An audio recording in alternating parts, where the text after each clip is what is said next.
Hello guys, welcome back to my channel. അപ്പോൾ ഇന്ന് നമുക്ക് ഇവിടെ ഒരു എഗ് ചിക്കൻ ഫ്രൈഡ് റൈസ് ഉണ്ടാക്കിയാലോ.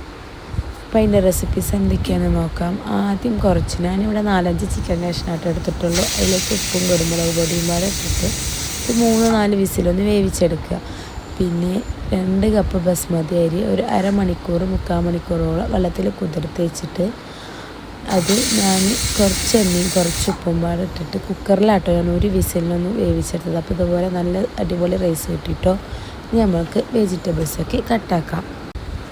അതിനായിട്ട് ഞാനിവിടെ എടുത്തിട്ടുള്ളത് ക്യാബേജ്, ക്യാരറ്റ്, ക്യാപ്സിക്കം, വെള്ളുള്ളി, പിന്നെ വെളുത്തുള്ളി എടുത്തിരുന്നു കേട്ടോ. അതിൻ്റെ ക്ലിപ്സിൻ്റെ മിസ്സായിക്കാണ്. അതിട്ട് വെച്ചാൽ നല്ല ടേസ്റ്റ് ഉണ്ടാവും.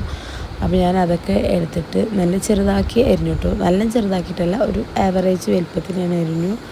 പിന്നെ ഒരു ചീനച്ചട്ടി എടുത്തിട്ട് അതിലേക്ക് 2 കോഴിമുട്ട പൊട്ടിച്ചൊഴിച്ചു. പിന്നെ അതിൽ കുറച്ച് കുരുമുളക് പൊടിയും ഉപ്പും ഇട്ടിട്ട് നല്ലോണം ചിക്കി പൊരിച്ചിട്ടു.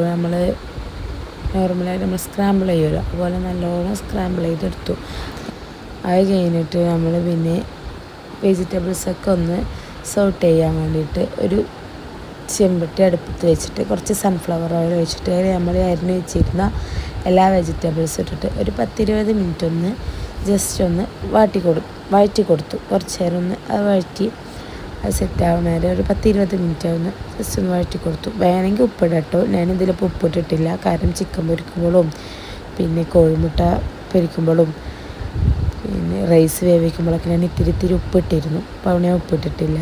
പിന്നെ ഇതിലേക്ക് ഞാൻ ആഡ് ആക്കുന്നത് കുറച്ച് ചിക്കൻ വേവിച്ചിട്ട് ചിക്കൻ ഒന്ന് പിച്ചിട്ട് അതിലിട്ട് കൊടുത്തു. പിന്നെ കോഴിമുട്ട അല്ലാതെ ഇട്ടിട്ട് ഒരു 2 മിനിറ്റ് ഒന്ന് ഇതാക്കി. എന്നിട്ട് 2-3 സ്പൂണ് സോയാ സോസ് ഒഴിച്ചിട്ടോ. സോയാ സോസ് മസ്റ്റാലോ, അപ്പോൾ അതിൽ സോയാ സോസ് ഒഴിച്ചു.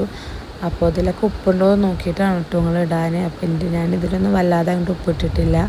പിന്നെ നമ്മൾ വേവിച്ച് വെച്ചിരുന്ന ആ റൈസ് ഉണ്ടല്ലോ, അത് ഇതിലേക്ക് മിക്സാക്കിയിട്ട് നല്ലോണം അരി പൊട്ടിപ്പോവാത്ത വിധത്തിൽ നല്ലോണം ഒന്ന് ഇളക്കുമ്പോൾ നമ്മൾ അധികം മരത്തിൻ്റെ കയ്യിൽ ഉപയോഗിക്കണം കേട്ടോ ഏറ്റവും ബെസ്റ്റ്. കാരണം സ്റ്റീലിൻ്റെതൊക്കെ ആകുമ്പോൾ ഒന്ന് ഇളക്കുമ്പോഴത്തേനും അരി ചിലപ്പോൾ പൊടിഞ്ഞു പോകാനൊക്കെ ചാൻസ് ഉണ്ട്.